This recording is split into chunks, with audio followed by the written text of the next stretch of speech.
Everyone, welcome to Ignite Classes. तो आज के वीडियो में हम लोग करेंगे क्लास 10 का चैप्टर नंबर 2। चैप्टर का नाम है पॉलिनोमियल।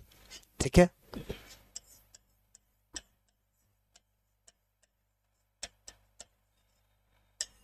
जिसको हिंदी में बहुपद बोलते हैं। पॉलिनोमियल क्या होता है? तो अगर पॉलिनोमियल का बात करें तो अगर मान लीजिए कोई भी एक्सप्रेशन लिखा हुआ है या कुछ भी ऐसा वेरिएबल टाइप से, और अगर उस वेरिएबल में, जैसे मान लीजिए हम लिख के बता रहे, सपोज मान लीजिए हम ऐसा लिख दिए कुछ भी, या अभी जीरो हटा देते हैं, हाँ ऐसा सपोज मान लीजिए लिख लीजिए। तो यहाँ पर क्या है, x है, y है, z है। अच्छा, पॉलिनोमियल पढ़ने से पहले ये जानेंगे कि वेरिएबल और कांस्टेंट क्या होता है। तो जिसका वैल्यू चेंज होते रहे उसे हम क्या बोलते हैं? वेरिएबल बोलते हैं। और जिसका वैल्यू चेंज ना हो, फिक्स हो, उसे क्या बोलते हैं? कांस्टेंट बोलते हैं। जैसे आप कोई भी नंबर ले लीजिए, कोई भी नंबर, जैसे मान लीजिए हम 5 उठा रहे, तो 5 क्या हमारे पास एक फिक्स वैल्यू है। 5 कभी भी 6 नहीं हो सकता। ऑपरेशन करने के बाद का बात नहीं कर रहे कि प्लस कर देंगे तो 6 हो जाएगा, वैसा नहीं। क्या 5 को हम लिख सकते हैं कि 5 इज इक्वल टू 6? नहीं, ये पॉसिबल नहीं है। तो 5 क्या है? एक फिक्स नंबर है। तो कोई भी नंबर क्या होता है? फिक्स होता है, तो उसे क्या बोलते हैं? कांस्टेंट बोलते हैं।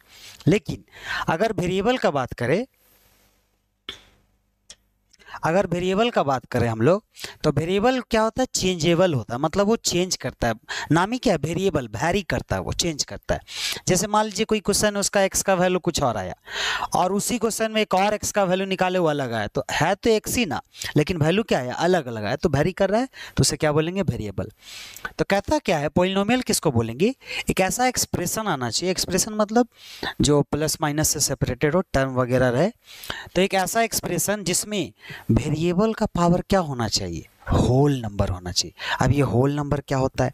तो होल नंबर का स्टार्ट होता है, नेचुरल नंबर जो हम लोग बोलते हैं ना, उसमें जीरो ऐड कर दीजिए, मतलब इस टाइप से 0 1 2 3 4 और आगे ऐसे जाते जाएंगे। इस सारे को क्या बोलेंगे हम? Whole number. तो कहता क्या है, अगर कोई भी एक्सप्रेशन ले रहे हो उसमें, अगर उसमें वेरिएबल का पावर होल नंबर है तो उसे हम क्या कह देंगे? पॉलिनोमियल। अगर वेरिएबल का पावर होल नंबर नहीं है तो पॉलिनोमियल नहीं बोलेंगे उसे। ठीक है, जैसे हमारे सामने की एग्जांपल है, तो क्या इसको हम पॉलिनोमियल बोलेंगे? यस। क्यों? हमारे पास वेरिएबल क्या क्या है? x है, y है, z है, ये सब क्या है? हमारे पास वेरिएबल है।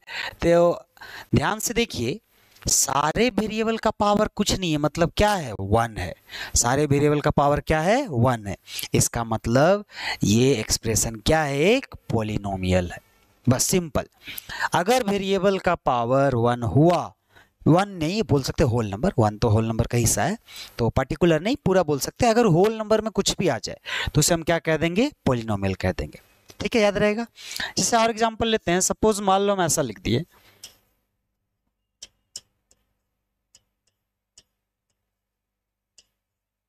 कुछ और वेरिएबल ले लेते हैं, x लिए, y लिए, फिर z, फिर y का पावर मान लीजिए 2/3 ऐसे। तो क्या ये पॉलिनोमियल होगा हमारा? नहीं होगा। क्यों नहीं होगा? सबसे पहले हम लोग करेंगे क्या, पॉलिनोमियल चेक करने के लिए सबसे पहले वेरिएबल देखेंगे कि हमारे जो एक्सप्रेशन है उसमें क्या क्या वेरिएबल दिख रहा है, और क्या जितना वेरिएबल दिख रहा है क्या सबका पावर होल नंबर है। अगर किसी एक का भी पावर होल नंबर नहीं हुआ मतलब वो पॉलिनोमियल नहीं होगा। यहाँ पर पहले वेरिएबल कौन कौन है? वेरिएबल x है हमारे पास, फिर y है, फिर z है, ये 3 वेरिएबल है। क्या तीनों वेरिएबल का पावर होल नंबर है? ध्यान से देखिए, x का पावर कितना है? 2, होल नंबर होता है। y का पावर कितना? एक जगह 1 है, चलिए होल नंबर होता है। z का पावर 5, ये भी होल। लेकिन क्या 2/3 एक होल नंबर है? नहीं। 2/3 कैसा नंबर होता है? रेशनल नंबर होता है, होल तो नहीं है हमारे पास। फ्रैक्शन में आ गया, पॉइंट में आ जाएगा इसका। तो इसका मतलब ये वाला जो एक्सप्रेशन है, x² प्लस y का पावर 1 प्लस z का पावर 5 प्लस y का पावर 2/3, ये एक पॉलिनोमियल नहीं है। क्लियर है? तो इस तरह से हम लोग पहचानते हैं कि कोई भी हमारा पॉलिनोमियल होगा या नहीं होगा। अगर एक और एग्जांपल का हम बात करें, वेरिएबल देखिए, सबसे पहले ये समझना जरूरी है कि हम वेरिएबल जैसे बोल तो दिए कि चेंजेस करता है उसे वेरिएबल बोलते हैं, और जो फिक्स होता है उसे कांस्टेंट। लेकिन इंग्लिश के अल्फ़ाबेट में जो 26 लेटर होते हैं, तो हम कैसे डिसाइड करेंगे किसको वेरिएबल मानना है किसको लेटर्स मानना है?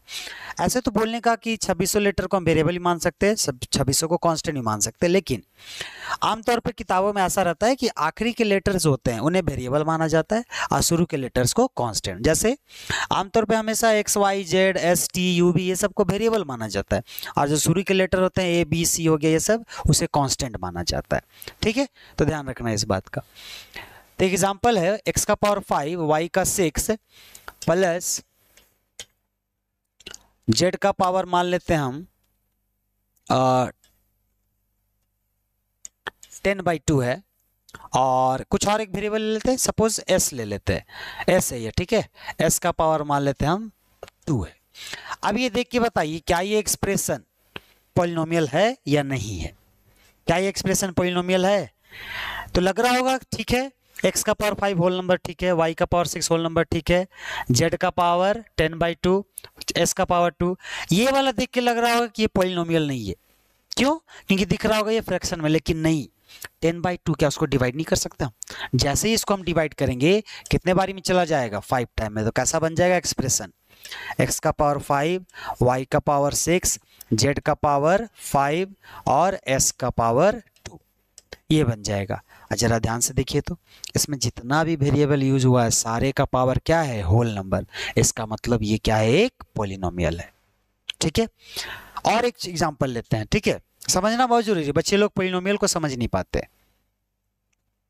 एक और एग्जांपल लेते हैं, जैसे सपोज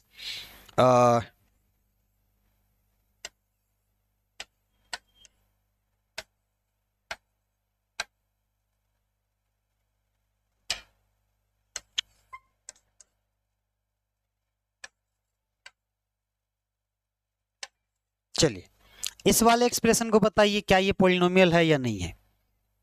कैसे बताएंगे? सबसे पहले वेरिएबल ढूंढना है। x का पावर क्या है? 2 है, चलिए ठीक है, होल नंबर है। y का पावर कुछ नहीं तो क्या है? 1 है। z का पावर कुछ नहीं तो क्या? 1 है। अच्छा, किसी बच्चे को कन्फ्यूजन ये होगा, वैसे तो ये पॉलिनोमियल है, लेकिन कन्फ्यूजन ये होगा कि यहाँ तो √3 आ गया, होल नंबर नहीं है, यहाँ तो बट्टा में आ गया, होल नंबर है लेकिन वो बट्टा में फ्रैक्शन में रैशनल नंबर हो गया। लेकिन नहीं, हमको क्या करना है ना, हमको वेरिएबल देखना है। अगर वेरिएबल का पास सिर्फ वेरिएबल, उसके कोफिशिएंट में क्या है, उसके डिवाइड में क्या है, उससे मतलब नहीं है, हमको वेरिएबल देखना है। वेरिएबल का पावर क्या होना चाहिए? Whole number. तब उसे क्या कह देंगे? पॉलिनोमियल। उसे क्या कह देंगे हम? पॉलिनोमियल कह देंगे।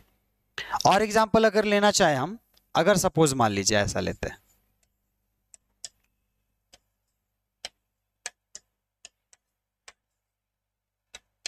चलिए अब इसको देख के बताइए क्या ये एक पॉलिनोमियल है?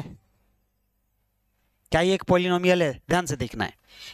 दिख रहा होगा वेरिएबल x है, उसका पावर 2 है, वेरिएबल y है, उसका पावर 3 है, z का पावर -3 है। बहुत कंफ्यूजिंग वाला, मिक्सिंग वाला है। क्या ये एक पॉलिनोमियल हो सकता है? जरा गौर करिए, कंडीशन था कि वेरिएबल का पावर होल नंबर होना चाहिए, लेकिन एक चीज और है कि वो वेरिएबल न्यूमरेटर में भी होना चाहिए, भी ध्यान रखना है। तो अगर इसको हम न्यूमरेटर में जैसे ही करेंगे तो x का पावर 2 ऊपर जाएगा तो क्या होगा? x का पावर -2। ठीक है, जब भी कोई चीज ऊपर नीचे होता है तो उसका पावर में साइन चेंज हो जाता है। प्लस यहाँ पर y का पावर क्या है? 3, तो ये तो ऊपर ही पहले से हमारे पास, y का पावर 3,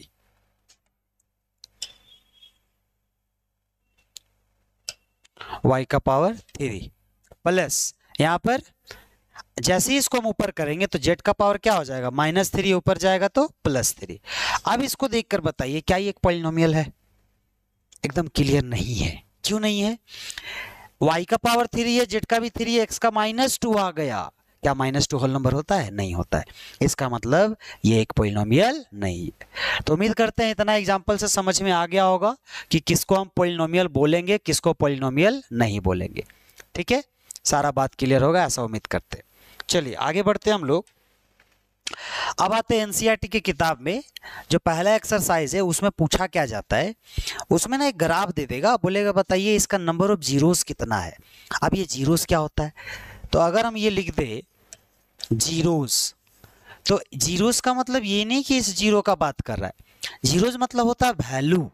वैल्यू मतलब जैसे हम लोग बचपन से सॉल्व करते आ रहे, निकालते हैं ना एक्स का वैल्यू, वाई का वैल्यू, तो वो जो वैल्यू निकालते हैं उसी की क्या बोलते हैं हम लोग, जीरोस बोलते हैं। तो इसका ना नाम अलग अलग है, आप जीरोस बोल सकते हो या फिर वैल्यूज बोल सकते हो, या फिर चैप्टर 4 में पढ़ोगे इसको रूट्स भी बोला जाता है।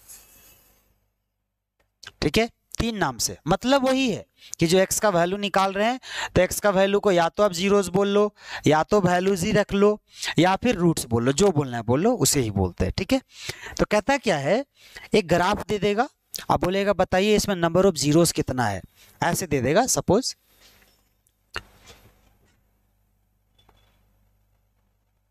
ठीक है, इस टाइप से एक ग्राफ दे देगा, और ये हो गया कौन सा एक्सिस, ये हो गया एक्स एक्सिस, ये वाला हो गया वाई एक्सिस, ये हो गया एक्स डैश, ये हो गया वाई डैश, और ये हो गया ओरिजिन। इस टाइप से क्या करेगा, ग्राफ दे देगा। अभी ग्राफ तो नहीं बना है, इस टाइप कुछ भी, सपोज ऐसे ग्राफ दे दिया। अब बोला बताइए इसका नंबर ऑफ जीरोस कितना होगा, ऐसे लिख देगा, what is the number of zeros of polynomial px। तो ध्यान रखना है, जिसका नंबर ऑफ जीरोस निकालने बोले, अभी किसका बोला है, पॉलिनोमियल px, मतलब अंदर में क्या है x, तो करना क्या है, जिसका भी निकालने बोले, वैसे तो एग्जाम में x का ही पूछता है जैक बोर्ड में, तो जिसका भी निकालने बोले करना क्या है, उस वाले लाइन में, तभी किसका है, x का, तो x वाले लाइन में देखना ग्राफ कितने बार कट किया, तो ग्राफ कितने बार कट किया, ध्यान से देखिए, तो दिख रहा होगा ग्राफ एक यहाँ पर कट कर रहा है, एक यहाँ पे कट कर रहा है, और एक यहाँ पे कट कर रहा है, दिख रहा है। अगर इसको ध्यान से देखा जाए तो एक ग्राफ यहाँ पर कट कर रहा है इस पॉइंट पे, एक इस पॉइंट पे कट कर रहा है, एक इस पॉइंट पे कट, इस ग्राफ का बात करें, ये जो ग्राफ ऐसे घुमा है ना, ये ग्राफ एक्स एक्सिस को कितने बारी कट कर रहा है, वही उसका क्या हो जाएगा, नंबर ऑफ जीरोस हो जाएगा। तो सिंपली यहाँ लिख देंगे, ऐसे तो एमसीक्यू में पूछा जाता है ये, तो सिंपली लिख देंगे देयरफॉर नंबर ऑफ जीरोस, तो नंबर ऑफ जीरोस कितना हो जाएगा, यहाँ पर 3 हो जाएगा आंसर। ठीक है, तो सिंपल एक ग्राफ दे देगा, बोलेगा बताइए इसका नंबर ऑफ जीरोस कितना है, तो करना क्या है, आमतौर पे पी एक्स का ही पूछता है, तो एक्स वाले लाइन में देखना है, जितने बारी वो टच करे वही उसका क्या कहलाएगा, नंबर ऑफ जीरोस। अच्छा, इसमें कंफ्यूजिंग वाला पोर्शन क्या है थोड़ा सा, कि कंफ्यूजन ऐसे होता है, ऐसे दे दिया एक्स एक्सिस, ये वाई एक्सिस दे दिया, ये एक्स डैश, ये वाई डैश, अगर आप कुछ ऐसा बना दिया इस टाइप से, तो यहां पर तो लग रहा होगा ये तो कट ही नहीं कर रहा है, लेकिन याद रखिएगा अगर कोई ग्राफ किसी भी एक्सिस या किसी भी लाइन को टच करके भी जा रहा हो ना, तो मान के चलेगा वो एक होता है वो। ठीक है, उसको एक मान के चलना है कि वो उसका एक है, वो एक बार कट कर रहा है। तो ध्यान से देखिए, ये जो ग्राफ है यहां पर इस पोजीशन पे क्या कर रहा है, इस पोजीशन पे क्या कर रहा है, वो टच कर रहा है, इसका मतलब वो एक बारी उसको कट कर रहा है, तो यहाँ पर क्या होगा, नंबर ऑफ जीरोस 1 हो जाएगा। तो यहाँ पर ध्यान रखना है कि जब भी अगर ग्राफ टच करे तो समझ जाना वो उसको 1 गिनेंगे हम लोग। ठीक है, तो इसका नंबर ऑफ जीरोस कितना हो जाएगा, तो इसका हो जाएगा नंबर ऑफ जीरोस 1 हो जाएगा। ठीक है, याद रहेगा। अगर मान लीजिए ग्राफ कुछ ऐसा दिखा, ये x हो गया, ये y हो गया, ये ओरिजिन हो गया। ठीक है, अगर आप मान लीजिए सपोज ऐसा दिखा, बताइए इसका नंबर ऑफ जीरोस कितना होगा। तो ध्यान देना है, ये जो लाइन है क्या एक्स एक्सिस से टच करते हुए जा रहा है या कट कर रहा है, उसको बिल्कुल कर रहा है, कहां पर, ओरिजिन में। तो ओरिजिन भी तो होता है हमारे पास, hello hello hello hello hello, हाँ।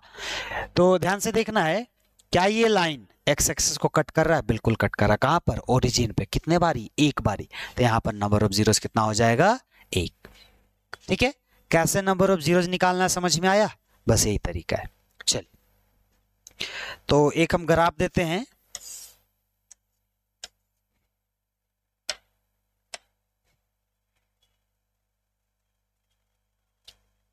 अब बताइए क्लियर दिख रहा है ये, हाँ क्लियर दिख रहा है।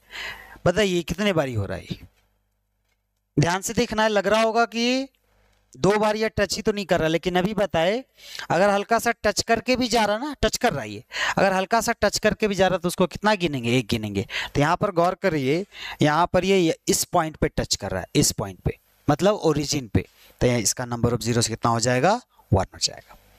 ठीक है, तो उम्मीद करते हैं समझ में आ गया होगा कि नंबर ऑफ जीरोस ग्राफ के हेल्प से कैसे निकालते हैं, एमसीक्यू में रहेगा। और भी क्वेश्चंस है किताब में, आप प्रैक्टिस कर सकते हो। हम लोग आगे बढ़ते हैं।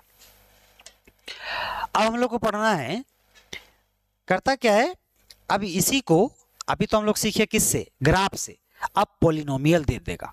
अब बोलेगा पॉलिनोमियल से जीरोस निकालिए, मतलब वही एक्स का वैल्यू निकालिए। तो सपोज लिखेगा find the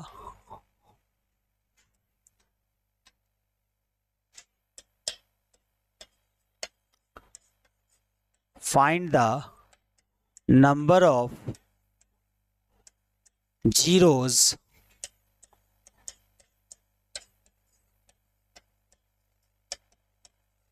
find the number of zeros of polynomial. कोई भी एक पॉलिनोमियल दे सकता है, ठीक है।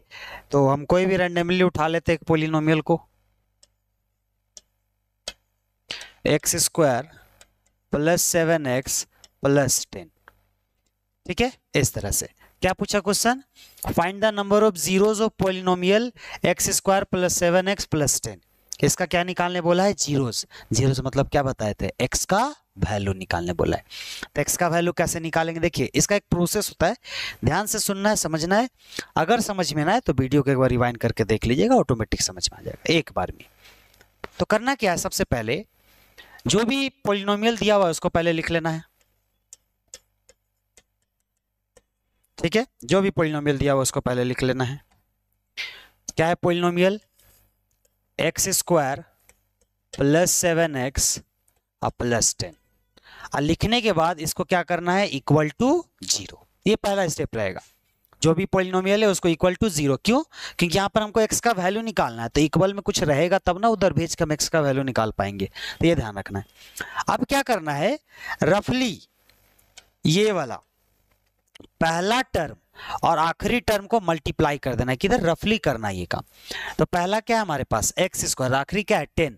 साइन के साथ ध्यान रखना है, साइन भी रहना चाहिए, तो दोनों में तो खैर अभी प्लस है, चलेगा।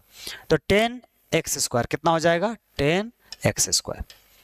अब करना क्या है, इसको ब्रेक करना है, और ऐसा 2 नंबर में ब्रेक करना है जिसको या तो जोड़ने पर या तो घटाने पर बीच का नंबर आ जाए। यहाँ पर बीच में क्या है हमारे पास, 7 है, मतलब इसको ऐसा तोड़िए, ऐसा 2 नंबर में लाइए जिसको जोड़ने या घटाने पर क्या आ जाए, बीच का नंबर आ जाए। इसको तोड़ के देखते हैं, टूटेगा ये, कितने बारी में टूटेगा, 2 से 5 बार में। और ऐसा नहीं लगातार करती नहीं जाना है, एक एक स्टेप एक बार कर लेना है, चेक कर लेना है क्या इस दोनों नंबर से काम बनेगा हमारा, नहीं बना तो जाके आगे बढ़ना है। कैसे चेक करना है, जोड़ के भी चेक कर लेना है, घटा कर भी चेक कर लेना है। तो जोड़ कर देखिए, 5 और 2 कितना हो रहा है, 7 आ जा रहा है, घटाने से नहीं आएगा, लेकिन किससे आ रहा है, जोड़ने से। तो जोड़ने से आ रहा है, तो करना क्या, उसी के जस्ट नीचे रफ में ही या बगल में ही कर सकते हो, कॉपी के राइट साइड में पेंसिल का यूज करके। तो यहाँ पर 2 लिख देना है, यहाँ पर 5 लिख देना है। उसके बाद क्या करना है, हमारे पास क्या है, एक्स स्क्वायर, तो एक्स स्क्वायर है तो 1 तो एक्स इसको दे देना है और 1 तो एक्स इसको दे देना है। कैसे, 2 एक्स है ना, एक्स स्क्वायर मतलब 2 तो एक्स है, तो 1 एक्स इसमें डाल देना, 1 एक्स इसमें। ये सब प्रोसेस है, ठीक है। अब क्या करना है, अब ना साइन का कंडीशन होता है। देखिए साइन हम लोग 2 तरह से बैठा सकते हैं, या तो समझकर कि ऐसा क्या बैठा है जिससे यहाँ का कंडीशन सेटिस्फाई कर जाए, या तो एक रूल है, ठीक है।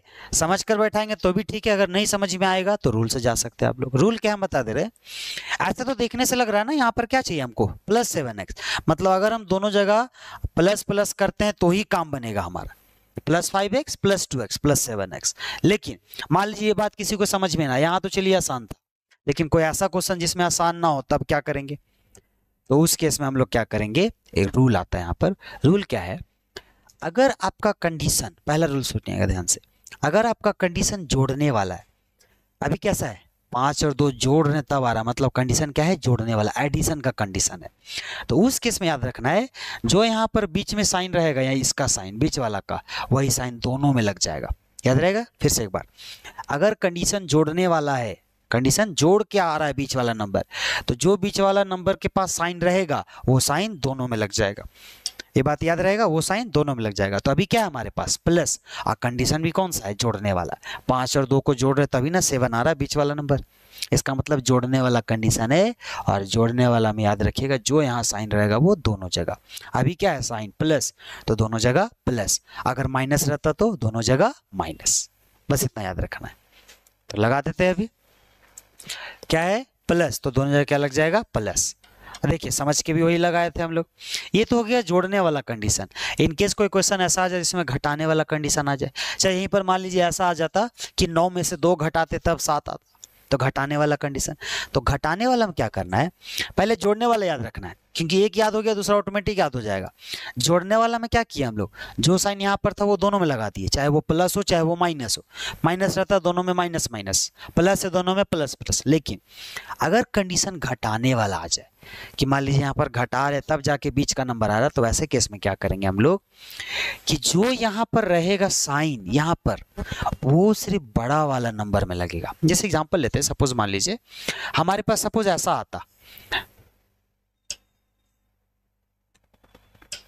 ठीक है, सपोज मान लेते हैं हमारे पास ऐसा आता है 9x और इधर आता है 2x। तो ध्यान से देखिए, तो 9 में से 2 घटाएंगी तब ना आ रहा है हमारे पास 7, तब ना बीच का नंबर आ रहा है। तो इसका मतलब ये कौन सा कंडीशन है, घटाने वाला। और घटाने वाला में क्या बताए, जो साइन यहाँ रहेगा वो सिर्फ बड़ा वाला में लगेगा, ये याद रखना है। तो बड़ा कौन है दोनों में से, बड़ा 9 है, तो बड़ा वाला में प्लस लग जाएगा। फिर छोटा वाला में, तो जो साइन हम बड़ा में लगाए उसका अपोजिट साइन लगा देना है छोटा वाला में। तो यहाँ प्लस लगाए तो यहाँ पर क्या लगा देंगे, माइनस। आया बात समझ में। ये कंडीशन कब का है, जब हमको जो बीच का नंबर है वो कब मिले, घटाने से मिले। तो कंडीशन क्या है इसका, जो साइन यहाँ पर रहेगा वो बड़ा वाला में लग जाएगा, और छोटे वाले में क्या होगा उसका जस्ट अपोजिट। अगर यहाँ प्लस बैठा है तो यहाँ माइनस, अगर यहाँ माइनस बैठाते तो यहाँ प्लस। ठीक है, याद रहेगा ये कंडीशन। चलिए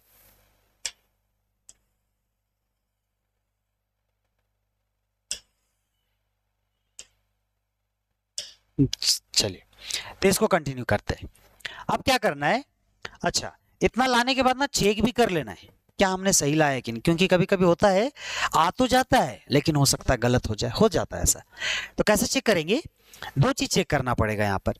पहला तो क्या इसको सॉल्व करने, मतलब जोड़ घटाओ जो भी साइन है सॉल्व करने पर क्या हमको बीच वाला नंबर मिल रहा है। जोड़िए तो प्लस 5x प्लस 2x कितना हो जाएगा, प्लस 7x, मतलब 20 का नंबर हमको मिल रहा है, सही है। एक चीज और चेक करना पड़ेगा, क्या गुना करने पर वही नंबर मिल रहा है जो हम लोग यहाँ लाए थे। देखिए तो 5 को 2 से गुना कीजिए कितना आएगा 10, और x को गुना कीजिए x से कितना आएगा x स्क्वायर, और दोनों में प्लस है, प्लस गुना प्लस क्या होता है प्लस ही होता है, प्लस 10 मतलब एग्जैक्टली वही आया जो हम लोग यहाँ पर लाए थे। ठीक है, वही सेम आया, इसका मतलब सही है। ये 2 चीज चेक करना, याद रखना है। एक तो सॉल्व करके वो बीच का नंबर आ जाना चाहिए, और दूसरा ये वाला गुना करके ये आना चाहिए। क्लियर है, अगर ऐसा हो गया मतलब आपने सही किया। इतना करने के बाद ये सारा काम कहाँ करना है आप लोग को, रफली करना है। इतना करने के बाद, इतना करने के बाद ये रफली वर्क होगा। ठीक है, या तो कॉपी के बगल में भी कर सकते हो आप। इतना करने के बाद करना क्या है, आ जाना है क्वेश्चन में। क्वेश्चन में क्या था हमारे पास, एक्स स्क्वायर। अब करना क्या है, अभी हम लोग ये बीच वाला नंबर नहीं लिखेंगे, अब इसकी जगह क्या लिखेंगे, इसकी जगह ये लिखेंगे, तोड़ दिया ना। अच्छा इसका नाम ही क्या है, इसका नाम है मिडिल फैक्टराइजेशन। ठीक है, इस प्रोसेस का नाम है मिडिल फैक्टराइजेशन। अच्छा जब प्रोसेस का बात आ ही गया तो 3 प्रोसेस बता देते हैं कि किसी भी क्वाड्रेटिक, एक ऐसा पॉलिनोमियल है क्वाड्रेटिक मतलब जिसका हाईएस्ट पावर क्या है 2 है। तो किसी भी क्वाड्रेटिक पॉलिनोमियल को सॉल्व करने का 3 तरीका होता है हमारे पास। पहला होता है यही जो हम लोग कर रहे हैं मिडिल फैक्टराइजेशन मेथड, और दूसरा होता है कंप्लीटिंग स्क्वायर मेथड, और तीसरा होता है बाइनोमियल फार्मूला जो आप चैप्टर 4 में सीखोगे।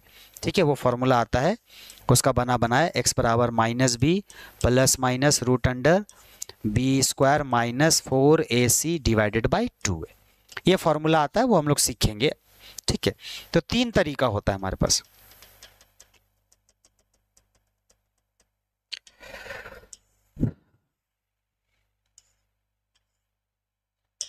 ठीक है, चलिए तो हम कर रहे हैं हम लोग मिडिल फैक्टराइजेशन। मतलब अब करना क्या है, जैसे यहाँ पर आ गए, अब हम लोग ये 7x को नहीं लिखेंगे, मतलब ये बीच का नंबर को नहीं लिखेंगे, अब इसको लिखेंगे उसके जगह। तो क्या लिख देंगे, प्लस 2x प्लस 5x, और जो लास्ट वाला बचा उसको लिख देना है प्लस 10 बराबर 0। दो स्टेप समझ में आया। अब क्या करना है, अब ध्यान से देखिएगा तो आपको 4 टर्म मिल जाएगा। तो करना क्या, दो दो टर्म को सेपरेट करके कॉमन निकाल लेना है। मतलब शुरू का 2 टर्म और आखिरी का 2 टर्म, इससे क्या करना है, कॉमन निकाल लेना है। देखिए कैसे निकालेंगे, इस दोनों से सबसे पहले नंबर कॉमन निकालना है। नंबर निकल गया तो उसके बाद वेरिएबल कॉमन निकालना है। तो क्या इस दोनों से कोई नंबर दिख रहा है, कुछ नंबर नहीं दिख रहा, 1 दिख रहा है तो 1 नहीं भी निकालते हैं तो चलता है। तो x कॉमन दिख रहा है, यहां से अंदर क्या बचा, एक्स स्क्वायर में से एक x निकाल लिए, क्या बचा, एक तो x बचा, प्लस 2x में x निकाल लिए, क्या बचा, 2 बचा, प्लस यहां से कॉमन निकालिए। दोनों में 5 क्लियर दिख रहा होगा, 5 यहां भी है, क्या हम 10 को नहीं लिख सकते ऐसा, 2 × 5, याद रखना है गुना से हमेशा बाहर आता है, प्लस से नहीं, ठीक है। ऐसा नहीं कि 7 से 5 निकाल लिए तो 2 बचा, ऐसा तो पॉसिबल नहीं है निकालना। ये कोई भी नंबर से जोड़ में नहीं आता है, वो गुना में आता है, ठीक है। अगर मान लीजिए हम बोले कि 15 से हम 5 निकाल लिए तो 10 बचा, वैसा नहीं, 15 से अगर हम 5 निकाल लिए मतलब 3 बचा, ये ध्यान रखना है, ठीक है। तो यहां से 5 निकाल लिए तो क्या बचा, 5 निकाल लिए x बचा, प्लस 10 में से 5 निकाल लिए 2 बचा, बराबर 0। अब क्या देखना है, यहाँ पर ये मस्ट कंडीशन है कि जब भी हम मिडिल फैक्टराइजेशन से बनाए तो ये कंडीशन हमेशा याद रखना है कि ये ब्रैकेट और ये ब्रैकेट मैच करना चाहिए। अगर ये दोनों ब्रैकेट सेम नहीं आया, इसका मतलब आप इस प्रोसेस से इस क्वेश्चन को नहीं बना सकते हो। एक तरीका ये भी हुआ, और अगर नहीं आया तो ये भी रीजन हो सकता है कि हो सकता है कहीं ना कहीं आपने गलती किया हो।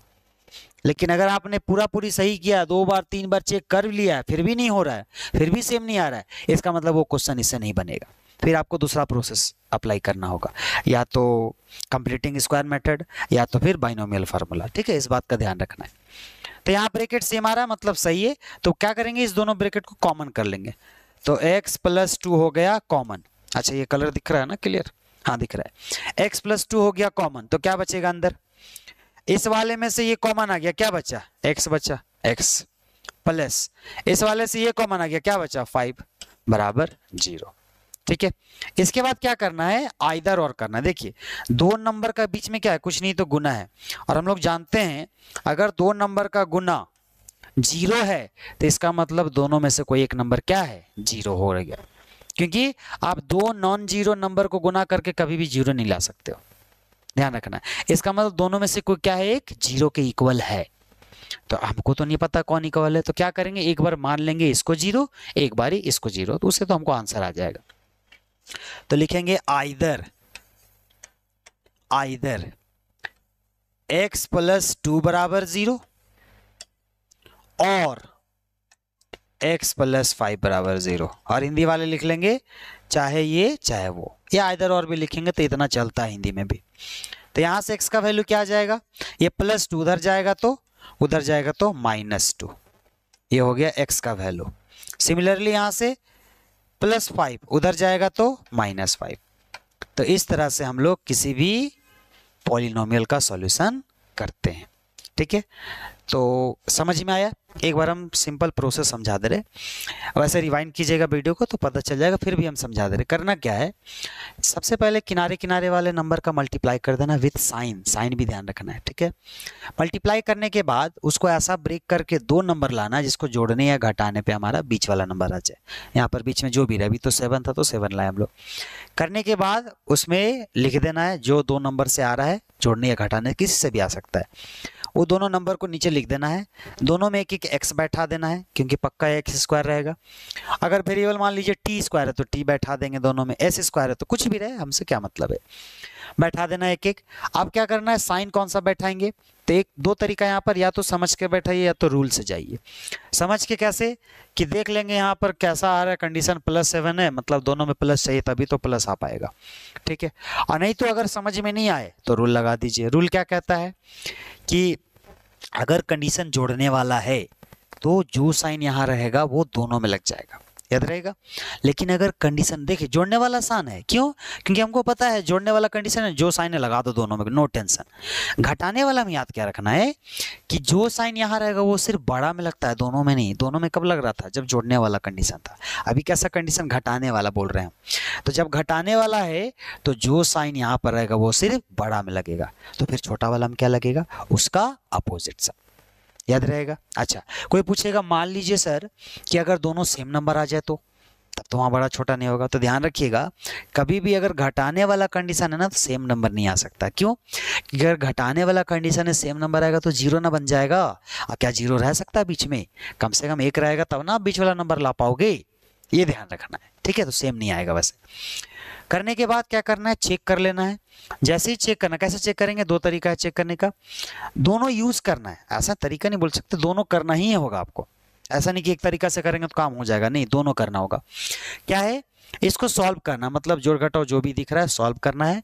अगर सॉल्व करके बीच का नंबर आ जाए तो कह देंगे सही है। एक चीज और चेक करना है, इसको गुना करना है। गुना करके अगर यही नंबर आ जाए जो हम लाए थे शुरू में, किनारे किनारे गुना करके, तो समझ जाएंगे सही आ रहा है।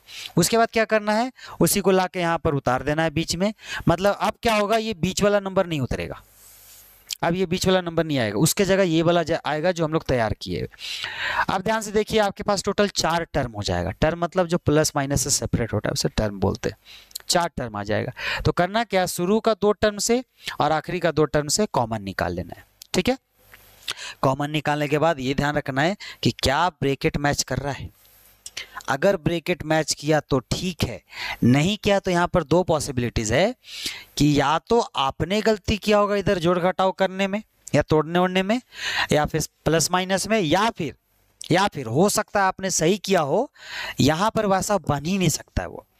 अगर वैसा हुआ कि बन ही नहीं सकता है, आपने सही किया लेकिन बन ही नहीं सकता है, तो इसका मतलब ये इस प्रोसेस से नहीं बनेगा, ध्यान रखना। तो फिर आपको दूसरा प्रोसेस अप्लाई करना है, क्योंकि मिडिल फैक्टराइजेशन एक ऐसा प्रोसेस होता है जिससे हम सारा क्वाड्रेटिक पॉलिनोमियल को सॉल्व नहीं कर सकते। ठीक है, लेकिन जो बाइनोमियल तीसरा पढ़ना है चैप्टर 4 में, वो सबसे बढ़िया वाला फॉर्मूला है कि किसी भी क्वाड्रेटिक इक्वेशन को वो सॉल्व कर सकता है, जैसा भी हो, रूट में आए, बट्टा में आए, सबको सॉल्व कर सकता है। हाँ, पॉलिनोमियल होना चाहिए, वो क्वाड्रेटिक है, ऑब्वियसली क्वाड्रेटिक पॉलिनोमियल ही बोल रहे हैं। ठीक है, दोनों से x+2 कॉमन निकाल लेंगे, जो भी रहेगा वो कॉमन निकाल लेना, ब्रैकेट वाला, जो बाहर बचेगा उसको लिख देना है। फिर क्या करना है? एक बार इतना बराबर 0, एक बार इतना बराबर 0, x का वैल्यू निकाल लेना है। आया बात समझ में कैसे करना है? तो इस तरह से हम लोग करते हैं। क्लियर हुआ बात? तो अगर अभी भी दिक्कत लगे तो आप वीडियो को रिवाइंड करके देख सकते हो। एक क्वेश्चन हम एज अ होमवर्क दे रहे हैं, कोशिश करना है, अगर बन जाए तो ठीक है, नहीं बन जाएगा तो आप कमेंट बॉक्स में बोल दीजिएगा, हम अगले वीडियो में इसको कर देंगे। अगर हम होमवर्क दे एक्स इसको, अच्छा वेरिएबल कुछ भी हो सकता है, अभी हम एक्स ले रहे हैं, वाई भी हो सकता है, जेड भी हो सकता है, कुछ भी, तो कंफ्यूज नहीं होना है कि सर आप तो एक्स सिखाए थे, वाई जेड कहाँ से आ गया। x² प्लस, इस बार ही ना माइनस कर देते हैं, -7x - 10, चलिए बराबर 0 हम अपने से लगा देते, पहला स्टेप खुद ही कर देते। ये आपको होमवर्क है, ये करके आना है। ठीक है, जिस बच्चे से भी ना बने आप कमेंट बॉक्स में डाल देना कि ना नहीं बना हमसे, हम उसका कमेंट देख के और फिर अगले वीडियो में सॉल्यूशन कर देंगे। ठीक है, तो ठीक है दोस्तों, आज के लिए इतना ही, मिलते हैं अगले क्लास में, तब तक के लिए थैंक यू।